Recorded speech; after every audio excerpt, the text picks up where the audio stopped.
ছাত্ররা, আজকে আমি তোমাদের একটা নতুন টপিক শুরু করব। সেটা হচ্ছে চরমপন্থী রাজনীতির উদ্ভবের কারণ। তার আগে একটা ছোট বিষয় সম্বন্ধে তোমাদের ধারণা দিয়ে দেবো। সেটা হচ্ছে অর্থনৈতিক জাতীয়তাবাদ ধারণাটা কী। দেখো, এখানে তোমরা খেয়াল করো, আমরা চরমপন্থী রাজনীতির কথা পড়ব এবং জানবো যে নরমপন্থীদের বিরুদ্ধে প্রতিক্রিয়া হিসাবে এটা গড়ে উঠেছিল। অর্থাৎ নরমপন্থীদের কাজকর্মের মধ্যে ভুল ত্রুটি বা বারবার তাদেরকে সমালোচনা করা হয়েছিল। আবেদন নিবেদন নীতি কেউ বলেছিলেন, বঙ্কিমচন্দ্র তার কমলাকান্তের যে দপ্তর বই, সেখানে এই গল্পের মধ্যে তিনি বলেছিলেন রাজনৈতিক ভিক্ষাবৃত্তি বা পলিটিক্যাল মেন্ডিক্যান্সি। তো এই যেভাবে বিভিন্নভাবে তাদেরকে সমালোচনা করা হচ্ছে, কিন্তু আমি দেখব এই নরমপন্থীরাই কিন্তু প্রথমেই ভারতের ব্রিটিশ শাসনের যে চরিত্রটা তুলে ধরেছিল, তার শোষণ এবং রূপের দিকটা কিন্তু প্রথম তারাই তুলে ধরেছিল, এবং এই অর্থনীতির মাধ্যমে। এবং তোমরা তিনজনের নাম এখানে বলবো: দাদাভাই নৌরোজি, রমেশচন্দ্র মজুমদার, যার নাম আগে তোমরা পেয়েছো অবশিল্পায়ন সংক্রান্ত, এবং মহাদেব গোবিন্দ রানাডে, এটাও জানা পড়বে। তাহলে এখানে কী বিষয়টা হচ্ছে ভারতীয়দের যে ব্রিটিশ আমলে ভারতের যে আর্থিক শোষণ এবং নির্গমন সম্পর্কে ভারতীয়দেরকে জানানো। এই যে আমরা যে পড়লাম না, পলাশি, লুণ্ঠন, প্ল্যাসি প্লান্ডার বা ড্রেন অফ ওয়েলথ, অবশিল্পায়ন, এই সমস্ত যে ধারণাগুলো, মানে অর্থনৈতিক শোষণের যে রূপটা, সেটা কিন্তু ভারতীয় সাথে প্রথম প্রকাশ করেছিল কারা? এই নরমপন্থীরা, এবং যার তিনজনের নাম বলা হলো তারা। এদের মধ্যে আমি একজনের নাম বিশেষ করে বলবো, দাদাভাই নৌরোজি, যাকে বলা হতো grand old man of India. তো তিনি তার একটা বই, poverty and British rule in India, অর্থাৎ তিনি এখানে দুটো বিষয় তুলে ধরছেন। একটা হচ্ছে ভারতের দারিদ্র্য, আরেকটাকে কী তুলে ধরছেন না, অব্রিটিশোচিত শাসন। মানে ব্রিটিশরা এদের যে শাসন ব্যবস্থা চালিয়ে যাচ্ছে, এটা কিন্তু ব্রিটিশদের চ্যুত নয়, মানে ব্রিটিশদের থেকে এটা আশা করা যায় না। এটা হচ্ছে ব্রিটিশ। তারা অনেক উন্নত জাতি, তাদের গণতান্ত্রিক ব্যবস্থা অনেক উন্নত, এবং তাদের সম্বন্ধে এই নরমপন্থীদের কিন্তু অনেক আশা ভরসা ছিল, আস্থাবান ছিল। কিন্তু তারাই প্রথম কিন্তু এই অর্থনৈতিক জাতীয়তাবাদের দিকটা ভারতের সামনে তুলে ধরলেন, এবং ব্রিটিশ শাসনের রূপটাকে, অর্থনৈতিক শাসনের রূপটাকে তুলে ধরলেন। কী কী মাধ্যমে আমরা তো এটা দেখেছি যে কী হয়েছিল। ব্রিটিশ শাসনের চরিত্র বলছে যে ভারতকে তারা কিসে পরিণত করতে চাইছে? ব্রিটিশ শাসনের কাঁচামাল রপ্তানি বা আরোহণ বলতে, মানে ব্রিটিশরা এখান থেকে কী করবে? শুধু কাঁচামাল সংগ্রহ করবে, এটাই। আর ব্রিটেনে তৈরি যে দ্রব্যগুলো, সেইগুলো কী হবে? এদেশের বাজারে সেগুলোকে বিক্রির জন্য ব্যবস্থা করা। তাহলে ভারত কী করবে? একদিকে ব্রিটেনের কাঁচামাল সরবরাহকারী হিসেবে কাজ করবে, অন্যদিকে সেখানকার পণ্য দ্রব্যগুলো এখানে ফলে ভারতীয়দের অর্থনৈতিক অবস্থা একেবারেই খারাপ হচ্ছে। এখান থেকে অর্থ সম্পদ সব চলে যাচ্ছে, যেই জন্য সম্পদের নির্গমন বলা হচ্ছে। তাহলে এইভাবে ভারতীয়দের যে অর্থনীতিটা, আমরা দেখব সেই অর্থনীতি ধ্বংস হচ্ছে। এই একটা দিক গেল। তাহলে এর বিরুদ্ধেই এই ধারণাটাই হচ্ছে অর্থনীতি জাতীয়তাবাদ। আর এর বাইরে আরেকটা কি, সেটাও জানি যে কৃষির ক্ষেত্রে যদি দেখো, উচ্চ হারে ভূমি রাজস্ব আদায় করা হতো, কৃষকরা বাধ্য হতো দিতে, না দিতে পেরে তারা নিঃস্ব হয়ে যেত, তাই তো। এবং আবার যদি আরেকটা জায়গা দেখি যে শিল্পের ক্ষেত্রে দেখবো যে অসম প্রতিযোগীরা ছিল, তাই তো। অসম প্রতিযোগিতায় তারা পেরে উঠতো না ভারতীয় পণ্যগুলো, তারা মার্কেটে রাখবে। আর ভারতীয়, তোমরা এটাও জানো যে ব্রিটিশ শুল্কের উপর কোনো রকম, মানে ব্রিটিশ পণ্যের উপর কোনো শুল্ক চাপানো হতো না, কর, তাহলে তাদের কম ছিল।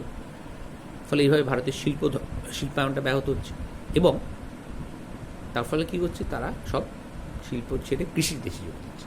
ফলে কৃষির উপর চাপ বৃদ্ধি পাচ্ছে, এবং ভারতের দারিদ্র, কৃষি সেরকম কাঠামো নেই, ফলে বাড়ির দারিদ্র বাড়ছে। এই যে ধারণাটা তারা তুলে ধরলেন প্রথম ব্রিটিশ শাসনের রূপটা, সেটাকেই অর্থনৈতিক জাতীয়তাবাদ নাম হিসাবে চিহ্নিত করা হলো। মানে এই মাধ্যমে ভারতীয়দের যে কী ক্ষতি হয়েছিল, সেটাকেই তারা কিন্তু মূলত তুলে ধরেছিল। মানে এখান থেকেই প্রথম কিন্তু প্রতিবাদের জায়গাটা শুরু হয়েছিল। এইবার তোমাদের যেটা আসল মূল প্রশ্নে আসি, যে চরমপন্থী রাজনীতির উদ্ভবের কারণ। দেখো, প্রশ্নটা এভাবে একবার এসেছিল, তোমরা একটু খেয়াল করবে যে নরমপন্থার প্রতিক্রিয়া হিসাবেই কি চরমপন্থী গড়ে উঠেছিল। তাহলে এটা কিন্তু বিষয়টা হয়তো কাছাকাছি, এটাও তোমাদের একটু তৈরি করতে হবে, মানে মাথায় রাখতে হবে যে নরমপন্থার প্রতিক্রিয়া হিসাবে, মানে নরমপন্থা ছিল তার ভুল ত্রুটি থেকে কিন্তু চরমপন্থার উদ্ভব হয়েছে, আমরা এটা দেখব। এবং প্রথমে যেটা বলতে হয় তোমাদের যে ভারতীয় জাতীয় মুক্তি আন্দোলনের সাথে একটা অন্যতম অধ্যায় যেটা ছিল সেটা হচ্ছে সংগ্রামশীল জাতীয়তাবাদ। ঠিক এই কারণ জাতীয় কংগ্রেসের যে গোষ্ঠীটা ছিল নরমপন্থী, তাদের যে ব্যর্থতা, তার থেকে কিন্তু এই চরমপন্থী রাজনীতি জন্ম নিয়েছিল। প্রথমে এটা জেনে রাখা। তাহলে ফার্স্টে আমি পয়েন্ট ওয়াইজ তোমাদের এক এক করে বলি, তোমরা লিখতে পারবে বা শুনে নিতে পারবে। ফার্স্ট পয়েন্ট দেবো রাজনৈতিক কারণ। রাজনৈতিক কারণ কি, যে নরমপন্থীদের যে আবেদন নিবেদন নীতি ছিল সেটা মোটেই ফলপ্রসূ হয়নি, তাই তো। এবং তাদের যে অযৌক্তিক, মানে তাদের কার্যকলাপকে অযৌক্তিক এবং অসার বলে মনে হচ্ছিল ভারতীয় অনেকের কাছে। এবং আমি আরেকটা শব্দ বার করলাম যে রাজনৈতিক যে ভিক্ষাবৃত্তি, এই আবেদন নিবেদন নীতিকে অনেকে বলছে রাজনৈতিক ভিক্ষাবৃত্তি। তাহলে সেটাও ভারতীয়দের আশা আকাঙ্ক্ষাকে পূর্ণ করতে পারে। অন্যদিকে ইংরেজ সরকার কী করছে, তাদের স্বেচ্ছাচারিতা, শোষণ চালিয়ে যাচ্ছে।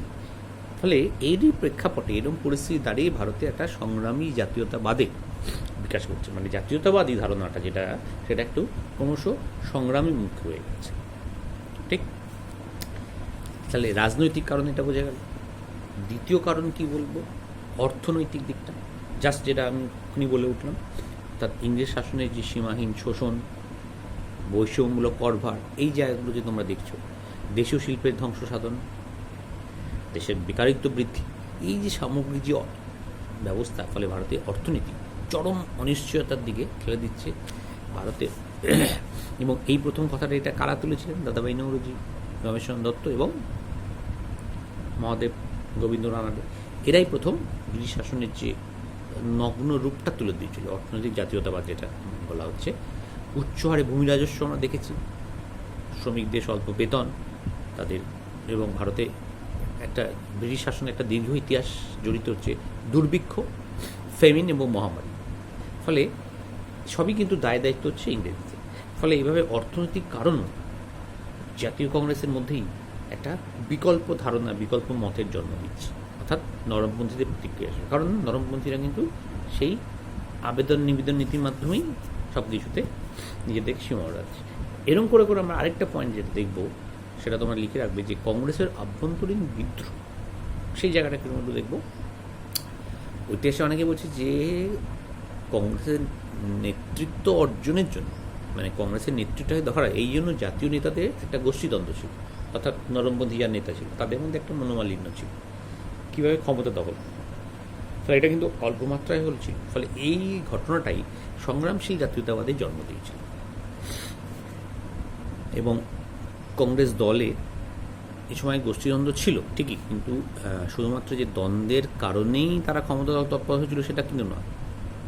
আসল কারণ হচ্ছে কংগ্রেস এই সময় জনগণ থেকে কিছুটা হলো বিচ্ছিন্ন হয়ে পড়েছে, যে কারণেই এই দলে যারা বিশেষ করে তরুণ গোষ্ঠী, তাদের দ্বারা ওই যারা পুরনোপন্থী ছিল, নরমপন্থী, তারা সমালোচিত হতো।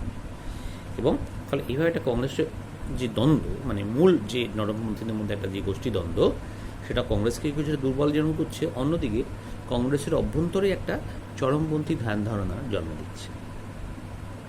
তাই মারবার দেখছো একটা ক্রিয়া প্রতিক্রিয়া ব্যাপারটা হচ্ছে, অর্থাৎ নরমপন্থী শাসনের প্রতিক্রিয়া হিসাবেই কিন্তু এটা গড়ে উঠছে। একদিকে ইংরেজ শাসন তো রয়েছে, তার বিরুদ্ধে কিন্তু সঙ্গে সঙ্গে তাকে মোকাবেলা করতে নরমপন্থীদের ব্যর্থতা কিন্তু এই সংগ্রামশীল জাতীয়বাদের জন্ম দিচ্ছে। এর বাইরে তোমাদের একটা খুব ইন্টারেস্টিং টপিক বলবো, তোমরা একটু শুনে রাখো মাথায়। কারণ হিসেবে দেখো, আমি রাজনৈতিক কারণ বললাম, আমি অর্থনৈতিক কারণ বললাম, এই যে কারণগুলো বলছি, এই কারণগুলো হচ্ছে কিছুটা বস্তুমূলক। বস্তুমূলক মানে যেগুলো আমার চাওয়া পাওয়ার সাথে যুক্ত। এই কারণের ফলে আমি ক্ষতিগ্রস্ত হচ্ছি, আমরা ক্ষতিগ্রস্ত হচ্ছি, আমাদের এই হচ্ছে, মানে এগুলো আমাদের একটা বস্তুগত কারণ। ঠিক, কিন্তু তোমরা এটাই লিখবে, মনে রাখবে জিনিসটা, যে কোনো বস্তুগত কারণ থাকলেই কিন্তু কোনো একটা আন্দোলন বা বিপ্লব হয় না। তাহলে কী লাগে এর পিছনে? একটা মনস্তাত্ত্বিক কারণ বা সাইকোলজি ইফেক্ট, অর্থাৎ তোমার মধ্যে ক্ষোভ তৈরি হয়েছে, ঠিক, কিন্তু সেই ক্ষোভের বহিঃপ্রকাশ ঘটানোর জন্য কিন্তু তুমি ইংরেজ শাসনের ফলে বা কোনো একটা জিনিস দেখে তোমার মধ্যে একটা বিরূপ প্রতিক্রিয়া তৈরি হচ্ছে, কিন্তু সেই কারণের ফলেই যে তুমি প্রতিক্রিয়া দেবে এরকমটা নয়। সেই প্রতিক্রিয়া তোমার মধ্যে থেকে বার করে আনতে হবে। এই বার করে আনাটাই কিসের কাজ? সেটাই হচ্ছে আদর্শগত দিক বা মতাদর্শগত পরিবেশ। তাহলে এই পয়েন্টটা তোমার নাম দেবে মতাদর্শগত পরিবেশ। কীরকম? যেমন অমলেশ ত্রিপাঠীর বইয়ের নামও তোমরা লিখে রাখতে পারো যে এক্সট্রিমিস্ট চ্যালেঞ্জ। এক্সট্রিমিস্ট মানে হচ্ছে যারা চরমপন্থী, এদের চ্যালেঞ্জ। বইতে কী বলছে, এই গড়ে ওঠার পেছনে তিনি কিন্তু আদর্শগত কারণের উপর খুব গুরুত্ব দিয়েছেন। আদর্শগত কারণটা আবার কী বলি, যে আগে একটা নাম বললাম, বঙ্কিমচন্দ্রের কথা তোমরা বললে। বঙ্কিমচন্দ্র তার রচনাবলীর মাধ্যমে একটা জাতীয়তাবাদী বিকাশ ঘটানোর চেষ্টা করছে, এবং অবশ্যই এটা সংগ্রামশীল ধারায়, কারণ তিনিই প্রথম জাতীয় কংগ্রেসের নেতৃত্বকে সমালোচনা করেছেন, তাদের আবেদন নীতিকে রাজনৈতিক ভিক্ষাবৃত্তি বলে তুলনা করেছেন। এটা দেখলাম। বিবেকানন্দের রচনাগুলো দেখবে, সংগ্রামশীল জাতীয়তাবাদের পেছনে কী ভূমিকা পালন করেছিল, তার লেখনী স্পষ্টতা। রবীন্দ্রনাথের ক্ষেত্রে একটা গুরুত্বপূর্ণ পালন করেছেন, এবং স্বামী দয়ানন্দ সরস্বতী, তারা তাদের এই সৃজনশীল রচনাগুলো দিয়ে ভারতীয়দের মধ্যে একটা চরমপন্থা বা সংগ্রামশীল জাতীয়তাবাদের জন্ম দিয়েছে। এ প্রসঙ্গে তোমাদের আরেকটা কথা ছোট্ট করে বলে রাখি, ক্লাস 9 ফরাসি বিপ্লব। ফরাসি বিপ্লব যখন আমার নাম পড়বো, দেখবো যে তার রাজনৈতিক কারণ, তার সামাজিক কারণ, তার অর্থনৈতিক কারণ তো ছিলই। এর পেছনে এই কারণগুলো ছিল বস্তুগত। ঠিক, তোমাদের কেন বলছি তোমরা রিলেট করতে পারবে। এবার এর বাইরে কিছু দার্শনিকদের অবদান ছিল, অর্থাৎ দার্শনিকরা তাদের লেখনীর মাধ্যমেই কী করেছিল, ফরাসিবাসীকে উদ্বুদ্ধ করেছিল, তাই তো? তাহলে এই দার্শনিকদের কারণটা হচ্ছে বস্তুগত নয়, এটা হচ্ছে মনস্তাত্ত্বিক কারণ।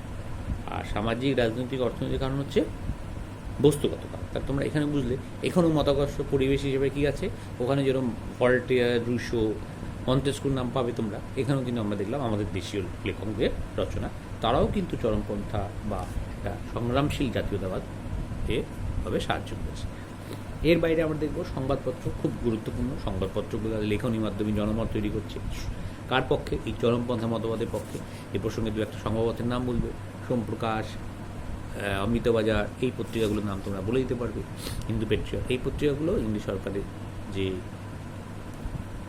শোষণের চরিত্র তুলে ধরছে, এবং তারা কিন্তু ইংরেজ সরকারের বিরুদ্ধে এই নিষ্ক্রিয় প্রতিরোধ নয়, একেবারেই চরমপন্থা মানসিকতা গড়ে তোলার আহ্বান জানাচ্ছে। ক্লিয়ার? এর বাইরে যেটা শেষ করব সংবাদপত্রের ভূমিকার বাইরে, সেটা হচ্ছে আন্তর্জাতিক ঘটনাগুলো। তোমরা সবসময় মনে রাখবে যে কোনো দেশের যখন গুরুত্বপূর্ণ ঘটনা ঘটে, তার পেছনে কিন্তু আন্তর্জাতিক প্রভাব সবসময় কাজ করে। বা এই চরমপন্থা উদ্ভবের পেছনে বা সংগ্রামশীল জাতীয়তাবাদের উদ্ভবের পেছনেও কিন্তু আন্তর্জাতিক ঘটনাগুলি সমানভাবে রয়েছে। কীরকম বলবো? ধরো 1904-05 এই খ্রিস্টাব্দটা খুব গুরুত্বপূর্ণ ঘটনা। তোমাদের বইটা ঠিক জানি না, শুনে রাখো যে 1904-05 একটা ঘটনা ঘটলো, রুশ জাপান যুদ্ধ। সেটা কি? জাপানের মতো একটা ছোট দেশের কাছে রাশিয়া চূড়ান্তভাবে পরাজিত হয়েছে। তাহলে দেখো, রাশিয়ার জারদের শাসন ছিল, এগুলো তোমরা 9-এ জানবে, যে জার শাসিত রাশিয়া বিরাট একটা দেশ, তার একটা এশিয়ার একটা ক্ষুদ্র দেশ, তখন জাপান একটা বিরাট শক্তি নয়, তার কাছে পরাজিত। তাহলে এটাই ভারতীয়দের মধ্যে একটা প্রশ্নচিহ্ন জায়গা দিল, ভারতীয় নতুন উদ্দীপনা সঞ্চয় করলো, যে তাহলে ভারতের মতো একটা বড় দেশ কেন ইংল্যান্ডের মতো দেশকে পরাজিত করতে পারবে না, বা তাদের থেকে স্বাধীনতা ছিনিয়ে আনতে পারবে। এই ঘটনাগুলো কিন্তু একটা খুব কাজ করেছিল। আরও আন্তর্জাতিক ঘটনা বলতে পারি, যেরকম 1895-96-তে ইতালি শুধু আফ্রিকাতে গিয়ে, আফ্রিকার মতো জায়গা যখন তাকে বলা হচ্ছে ডার্ক কন্টিনেন্ট বা অন্ধকারাচ্ছন্ন মহাদেশ, সেইখানে গিয়ে তিনি কিন্তু কী করছেন, তারা অ্যাবেসিনিয়াকে দখল করতে যায়, সেখানে উপনিবেশ বিস্তার করছে। তাহলে এই যে ঘটনাগুলো, এই ঘটনাগুলো কিন্তু ভারতবাসীর মধ্যে আশা, উদ্দীপনা সঞ্চয় করেছিল, এবং এইভাবেই ভারতীয়দের মধ্যে চরমপন্থা উদ্ভব ঘটেছিল, এবং যার চূড়ান্ত পরিণতি দেখব 1907-এ সুরাট অধিবেশনে, যেখানে জাতীয় কংগ্রেস নরমপন্থা এবং চরমপন্থায় দুটো জায়গায় বিভক্ত হয়ে গেছে। ঠিক, তাহলে আজকে এই অবধি।